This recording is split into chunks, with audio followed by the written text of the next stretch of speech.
नमस्कार, स्वागत है आप सभी का मध्य प्रदेश और छत्तीसगढ़ की खबरों में। मैं आपके साथ निकिता कश्यप। बुलेटिन की शुरुआत करते हैं इस वक्त के हेडलाइंस के साथ। रायपुर में टारगेट किलिंग पर कांग्रेस का पलटवार। कांग्रेस नेता आनंद शुक्ला ने कहा टारगेट किलिंग का आरोप बेबुनियाद है। राष्ट्रीय प्रवक्ता गौरव गुप्ता पहुंचे रायपुर। मीडिया को क्या संबोधित, कहा चुनाव के समय बीजेपी नेता की हत्या होना बेहद शर्मनाक। मध्य प्रदेश विधानसभा चुनाव की तैयारियां हुई तेज। नामांकन प्रक्रिया आज से हुई शुरू। सागर विधानसभा से शैलेंद्र जैन ने भरा नामांकन पत्र। विधानसभा चुनाव के लिए बीजेपी प्रत्याशियों की फाइनल सूची जारी। कालूखेड़ा से अनिल जैन को बनाया गया प्रत्याशी। और रायगढ़ में दूसरे चरण के लिए अधिसूचना जारी। जिले के 4 विधानसभाओं में जारी की गई अधिसूचना।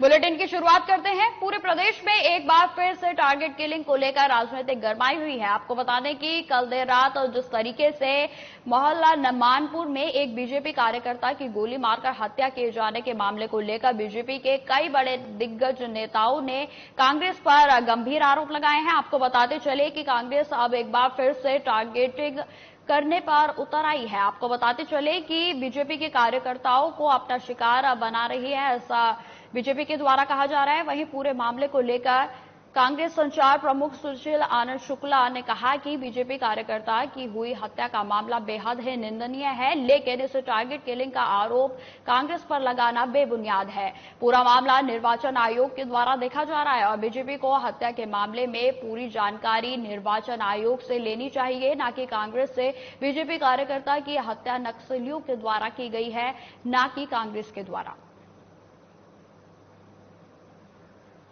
मानपुर में भारतीय जनता पार्टी के कार्यकर्ता की हत्या होना बेहद निंदनीय है, बेहद दुखद है। कांग्रेस पार्टी इस घटना की कड़ी निंदा करती है, लेकिन इस घटना के बाद जो भारतीय जनता पार्टी के प्रदेश अध्यक्ष का बयान आया है वह बेहद आपत्तिजनक है। आप घटना के बारे में पुलिस विवेचना कर रही है, आप सीधे लाश पे राजनीति चालू कर दिए। आप अवसरवादिता देख रहे हैं। अपने कार्यकर्ता की हत्या पे, माओवादी घटना में हत्या हुई है, उस पर आप राजनीतिक रोटी सेकने का प्रयास कर रहे हैं। ये भारतीय जनता पार्टी का गिद्ध वाला चरित्र है। इसके पहले भी भारतीय जनता पार्टी ने अपने कार्यकर्ताओं की हत्या पे, लाश पे रोटी सेकने का काम किया है। बिरनपुर में भी वही कर रहे हैं, लाश पे रोटी सेक रहे हैं।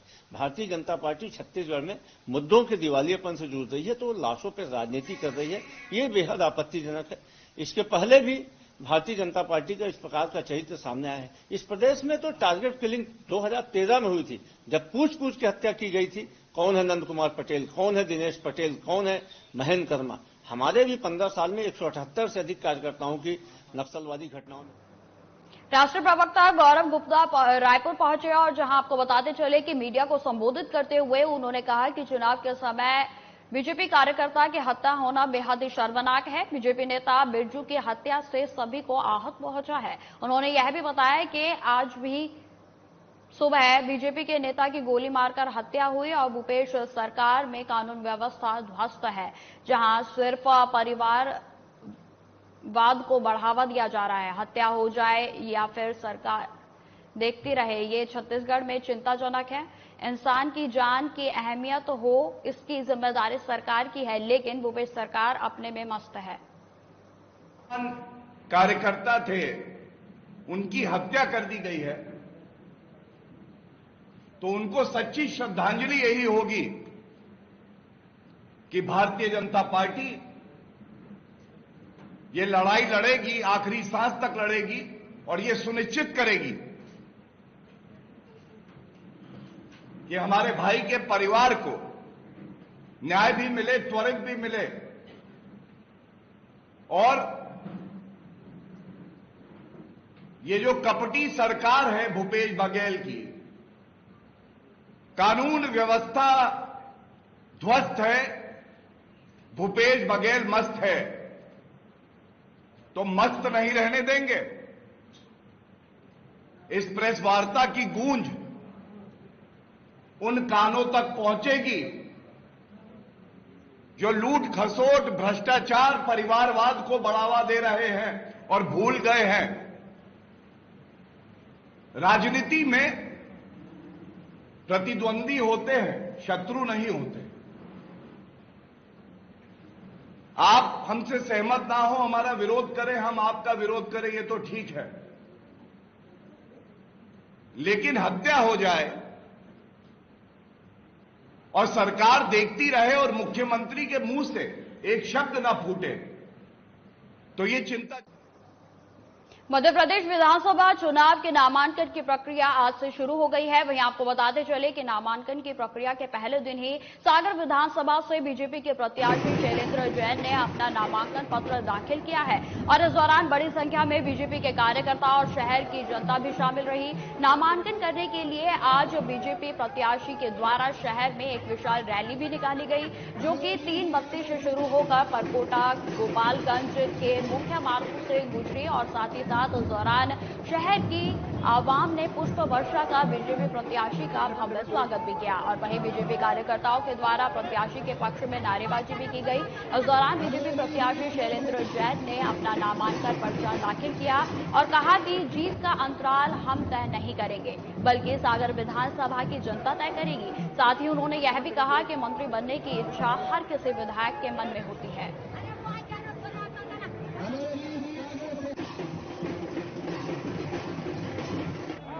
आलोचक व्यक्तित्व के रूप में है, लेकिन आज उन्होंने हमारे इस रैली के प्रति सकारात्मकता का भाव प्रदर्शित किया है। पंकज जी आपको और बाकी जो हमारे मीडिया के साथी हैं, ब्यूरो ग्राउंड रिपोर्ट के अलावा हमारे अन्य साथियों सबको मैं बहुत बहुत बधाई देता हूं कि आप सबके सहयोग से, आप सबके आज की रैली की अगर किन्हीं 2 व्यक्तियों को विशेष रूप से मैं धन्यवाद देता हूं तो इस रैली के जो हमारे संयोजक थे, सम्मानीय नगर निगम अध्यक्ष भाई वृंदावन अहिरवार जी और हमारे सम्मानीय जिले के सम्मानीय उपाध्यक्ष भाई जगन्नाथ गोरैया जी, तीनों मंडल के अध्यक्ष और हमारे सारे मोर्चा प्रकोष्ठ पार्टी के पदाधिकारी, सम्मानीय श्याम तिवारी जी और सारे लोग, हमारे पार्षद लोगों ने बड़ी अथक मेहनत की। बीजेपी ने आज प्रत्याशियों की फाइनल सूची को जारी कर दिया है और जिसमें उज्जैन उत्तर से अनिल जैन, कालू खेड़ा को प्रत्याशी बनाया गया है। वहीं आपको बताते चले कि इससे कार्यकर्ताओं में उल्लास भी का माहौल बना हुआ है। बता दें कि भारतीय जनता पार्टी ने अपने बचे हुए उम्मीदवारों की सूची जारी कर दी है और उसमें उत्तर विधानसभा क्षेत्र से पार्टी के प्रदेश कोषाध्यक्ष अनिल जैन, कालू खेड़ा को प्रत्याशी बनाया गया और वहीं श्री जैन का नाम भी घोषित होते ही कार्यकर्ताओं में खुशी की लहर दौड़ गई। नाम घोषित होने के बाद श्री जैन ने सबसे पहले उत्तर विधायक पारस जैन से आशीर्वाद लिया और जिसके बाद दशहरा मैदान स्थित घर पहुंचे और जहां कार्यकर्ताओं ने उनका गर्मजोशी के साथ स्वागत किया और जमकर आतिशबाजी कर खुशी भी जाहिर की गई। वहीं आपको बताते चले कि आलोट विधानसभा क्षेत्र के बीजेपी प्रत्याशी चिंतामणि मालवीय भी पहुंचे थे और उनका भी कार्यकर्ताओं ने स्वागत किया। बीजेपी प्रत्याशी अनिल जैन, कालू खेड़ा और चिंतामणि मालवीय ने टिकट मिलने पर पार्टी हाईकमान का आभार जताते हुए कहा कि बीजेपी के द्वारा प्रदेश और शहर में कराए गए विकास कार्यों का लाभ पार्टी को मिलेगा और प्रदेश में एक बार फिर से बहुमत के साथ बीजेपी की सरकार बनेगी। के रूप में काम करते करते आज भी मैं कार्यकर्ता के रूप में हूँ और सभी कार्यकर्ताओं के स्नेह प्रेम के कारण मुझे पार्टी ने यह दायित्व दिया है और इस दायित्व का निर्वहन पार्टी के कार्यकर्ताओं के साथ मिल करके उज्जैन के अंदर समाज सेवा के रूप में एक अच्छा कीर्तिमान स्थापित कर पाऊं, इसलिए भारतीय जनता पार्टी ने मुझे यह अवसर प्रदान किया है। इस प्रकार आप मैदान में जाएंगे। भारतीय जनता पार्टी की जो रीति एजेंडा है, क्योंकि भारतीय जनता पार्टी लगातार काम कर रही है और 20 वर्षों में भारतीय जनता पार्टी ने जो काम किए हैं वो आप सब देख रहे हैं। बाबा महाकाल लोक का जिस बात उद्घाटन हुआ उसके बाद से उज्जैन के अंदर बिल्कुल प्रसन्नता का वातावरण है। ऐसे कई काम हम आगे करने वाले। देखिए, पार्टी का विश्वास तो हमेशा ही था। पार्टी ने मुझे सांसद बनाया, पार्टी ने मुझे प्रदेश उपाध्यक्ष जैसे वरिष्ठ दायित्व को जिम्मेदारी दी और उसके बाद पार्टी ने फिर से मुझे विधानसभा का टिकट दिया है और निश्चित रूप से आलोट जो है वो मेरा बिल्कुल घरेलू क्षेत्र है। मैं बहुत आता जाता रहा हूँ, वहाँ के मतदाताओं से मेरा बहुत निकट और पारिवारिक और बहुत हार्दिक संबंध है तो निश्चित रूप से हम बड़े मार्जिन से चुनाव जीतेंगे और वहाँ आलोट एक बहुत संभावनाओं का क्षेत्र है, विकास की बहुत संभावना है वहाँ पर और हर तरह की सुविधाएं वहाँ उपलब्ध है। वहाँ रोड कनेक्टिविटी है, पर्याप्त जल है, गवर्नमेंट लैंड।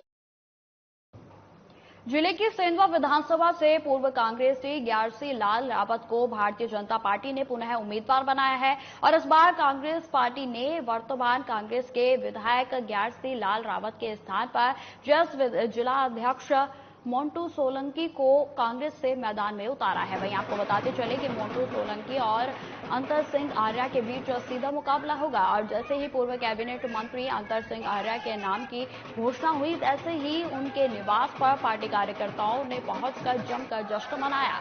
वहीं पटाखे फोड़कर आतिशबाजी भी की गई और साथ ही साथ मिठाई खिलाकर आर्या का अभिनंदन भी किया गया। हम इस वक्त मौजूद हैं पूर्व कैबिनेट मंत्री अंतर सिंह आर्य के निवास पर।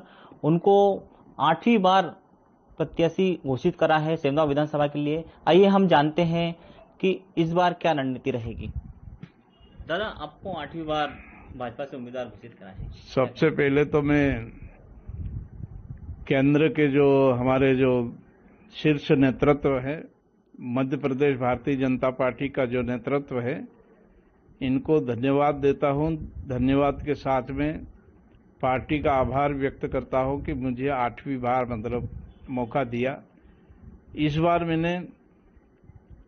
हमारे बड़े पुत्र विकास आर्य के लिए मैंने शुरू से लगाकर आखिरी तक बात रखी थी कि भाई आपके बार क्योंकि वो 2 बार जिला पंचायत के सदस्य चुने गए हैं, इनको मतलब लड़ाया जाए, मैं पार्टी का काम करूंगा ऐसा आग्रह किया था।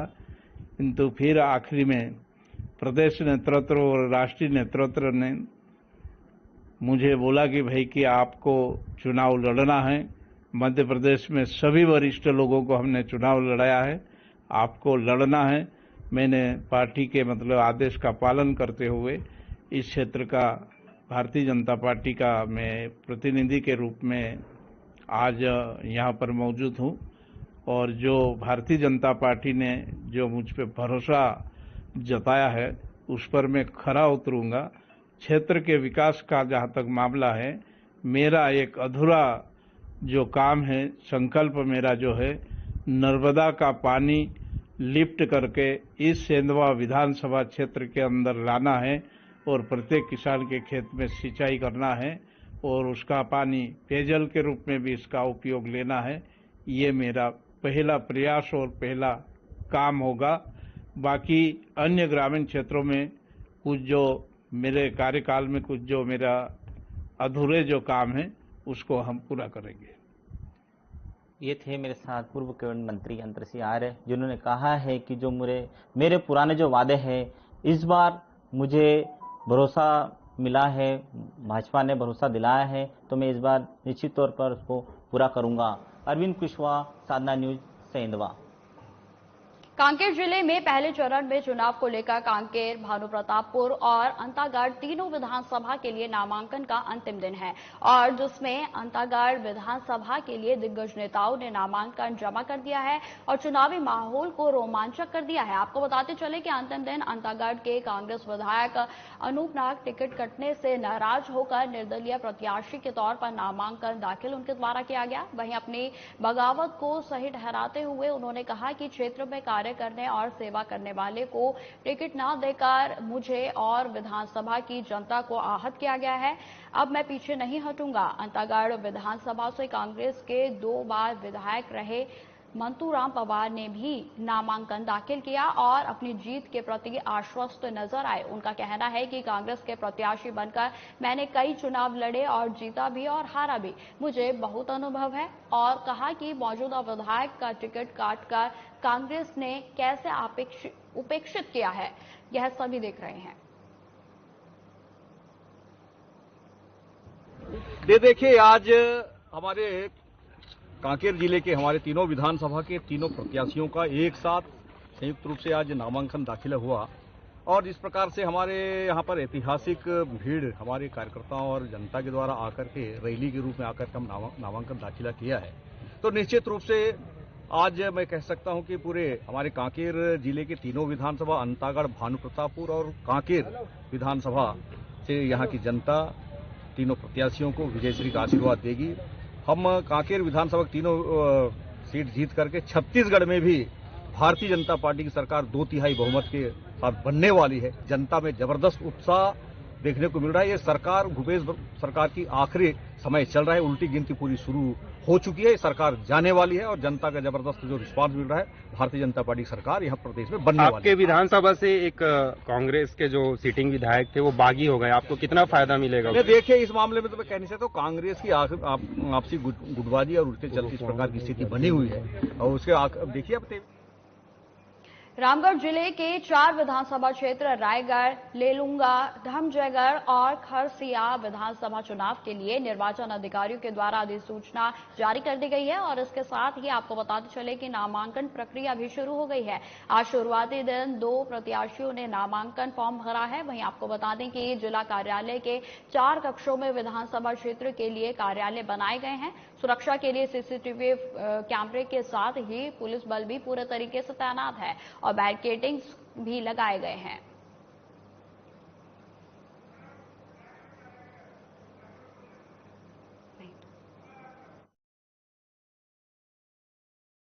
तो आपको बता दें कि रायगढ़ जिले के 4 विधानसभा क्षेत्र रायगढ़, लेलूंगा, धमजयगढ़ और खरसिया विधानसभा चुनाव के लिए निर्वाचन अधिकारियों के द्वारा अधिसूचना जारी कर दी गई है। भारत निर्वाचन आयोग द्वारा जारी कार्यक्रम के अनुसार में आज संबंधित रिटर्निंग ऑफिसर द्वारा निर्वाचन के लिए अधिसूचना जारी किया गया है।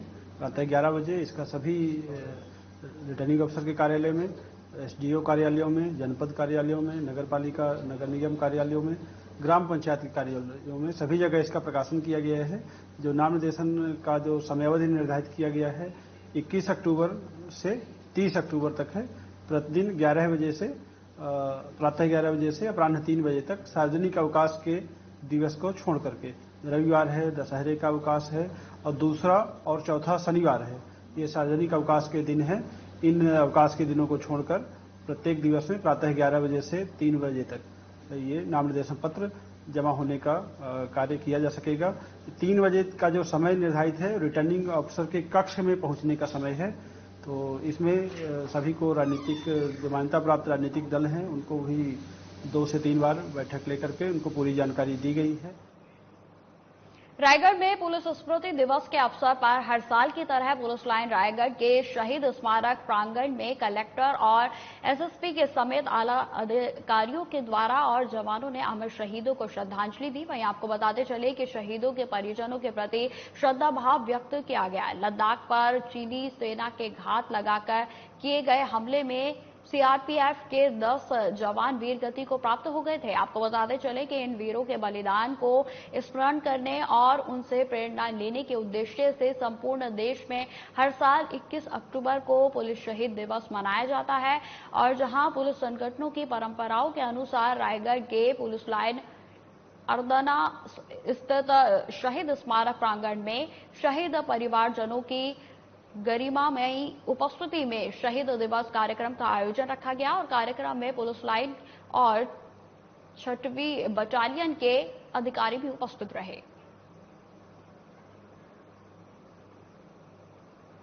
प्रत्येक वर्ष की भांति 21 अक्टूबर को शहीद दिवस को मनाते हैं हम लोग और जो पिछले 1 साल में जितने भी हमारे देश के अंदर अपने कर्तव्य निर्वहन के दौरान प्राणों का न्यौछावर किए रहते हैं, शहीद हुए रहते हैं, उनका नाम का एक बार वाचन किया जाता है जो वरिष्ठ अधिकारी के द्वारा। तो इसी तारतम्य में आज रायगढ़ जिले में भी शहीद दिवस मनाया गया है और पुलिस अधीक्षक महोदय के द्वारा सभी शहीद कर्मियों का नाम का वाचन किया गया है और शहीद परिवार जो उपस्थित थे उनसे भेंट मुलाकात करके उनके हाल चाल जानकर साल से फल दे करके उसके बाद सीहोर में शनिवार को पुलिस के शहीद जवानों की याद में पुलिस स्मृति दिवस मनाया गया और इस संबंध में जानकारी देते हुए पुलिस अधीक्षक मयंक अवस्थी ने बताया कि हर साल 21 अक्टूबर को पुलिस स्मृति दिवस के रूप में मनाया जाता है। इस दिन 10 पुलिसकर्मियों के बलिदान को याद किया जाता है जिन्होंने 1959 में चीन से लगने वाली भारतीय सीमा की सुरक्षा में अपने प्राणों को न्यौछावर कर दिया था। और इसी श्रृंखला में इस साल भी मध्य प्रदेश पुलिस के 17 शहीदों को श्रद्धांजलि दी गई और जिन्होंने अपने शौर्य और पराक्रम से देश में मिसाल कायम की है। और इस अवसर पर आपको बताते चले सभी अधिकारियों और कर्मचारियों ने पुलिस स्मारक पर पुष्पांजलि अर्पित की और साथ ही साथ शहीद पुलिस जवानों को याद किया गया।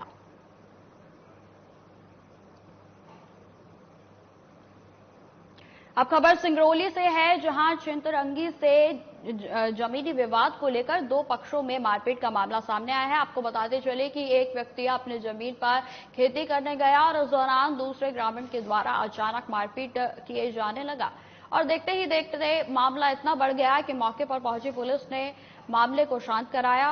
और वहीं आपको बताते चले कि मारपीट करने वाले पक्ष के आरोपियों के ऊपर कार्रवाई कर जेल भी भेज दिया गया है।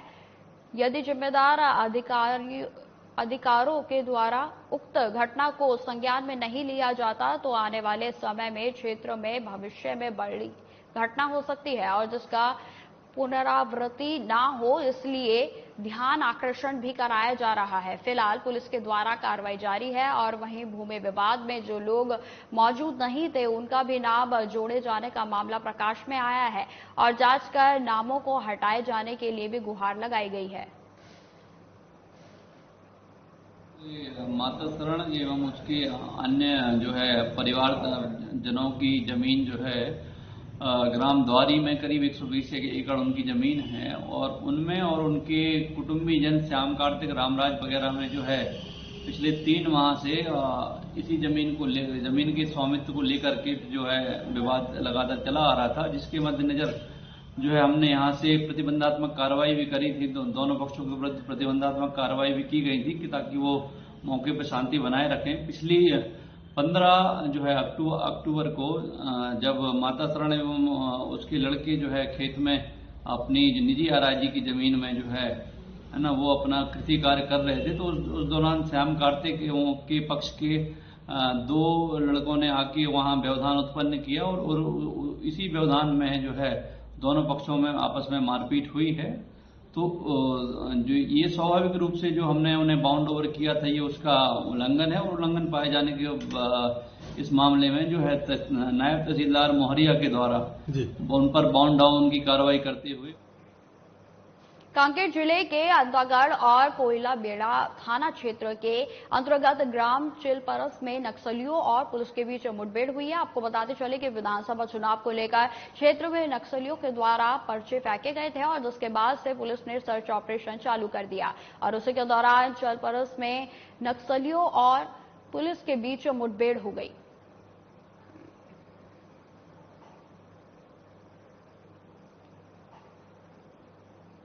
कोयलीबेड़ा क्षेत्र में पुलिस नक्सली मुठभेड़ हुआ है।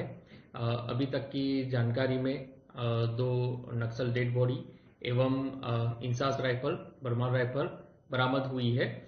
एरिया में सर्चिंग की कार्रवाई जारी है। मैनपुर विकासखंड के 11 पंचायतों के किसानों ने आगामी विधानसभा चुनाव के बहिष्कार का निर्णय लिया है। वहीं आपको बताते चले कि अपने निर्णय से जिला प्रशासन को अवगत कराने के लिए आज बड़ी संख्या में ग्रामीण कलेक्टर पहुंचे और जहां जिलाधीश से मुलाकात नहीं होने पर उन्होंने अपना मांग पत्र अपर कलेक्टर अविनाश भोई को सौंपा। जहां आपको बताते चले कि कांदार डोंगा कुलेश्वरी दाई संघर्ष समिति खोखमा के अध्यक्ष चित्र से नागेश के अनुसार खरीफ सीजन में बारिश कम होने से धान की फसल पूरी तरीके से बर्बाद हो गई और जिसको लेकर किसानों ने शासन प्रशासन से मुआवजे की मांग कर रहे हैं और जिस पर शासन प्रशासन के द्वारा अमल नहीं किए जाने से किसानों में नाराजगी भी देखी जा रही है और जिसको लेकर किसानों ने विधानसभा चुनाव में बहिष्कार का ऐलान किया है। किसानी कार्य करता हूं लेकिन पानी के अभाव कारण मैं रोक नहीं पाया। उसका धान भी बोया था, धान भी 82 रोपा, कुछ नहीं हो पाया, पूरा धान जल गया है। तो अभी तक के हम लोग सरकार को आवेदन कलेक्टर महोदय को 6-9 को दिए थे, अभी वर्तमान में अभी भी आके दिए हैं, उसका कोई सुनवाई वगैरह नहीं हो रहा। इसलिए हम लोग किसान लोग आक्रोश होकर विधानसभा चुनाव का बहिष्कार करने जा रहे हैं। हम लोग जो है ना सहकारी समिति खोखमा के अंतर्गत 11 पंचायत के प्रतिनिधि मंडल के द्वारा आए हुए हैं और कलेक्टर महोदय को मिलना था, किंतु दौरा के कारण अभी हम अपर कलेक्टर महोदय को ज्ञापन सौंप करके आए हैं जो मुख्यमंत्री छत्तीसगढ़ शासन और मुख्य सचिव छत्तीसगढ़ शासन के नाम से हम कलेक्टर महोदय को ज्ञापन सौंपने आए थे। अब अपर कलेक्टर महोदय लिए हैं और 18/10/2023 को बैठक हुई थी, हमारी 11 पंचायत की बैठक, जिसमें हम 6/9/2023 को कलेक्टर महोदय को आकर के भी इसके संबंध में हम ज्ञापन सौंपे थे, हमारी जो किसानों की समस्या को रखे थे, किंतु कोई प्रकार का जांच पड़ताल या पूछ परख या कोई सुनवाई नहीं होने से आक्रोशित में आकर के हमारे किसानों के द्वारा आगामी विधानसभा चुनाव में चुनाव बहिष्कार करने का निर्णय। तो फिलहाल इस बुलेटिन में इतना ही। खबरों की और भी जानकारी के लिए बने रहे हमारे साथ। नमस्कार।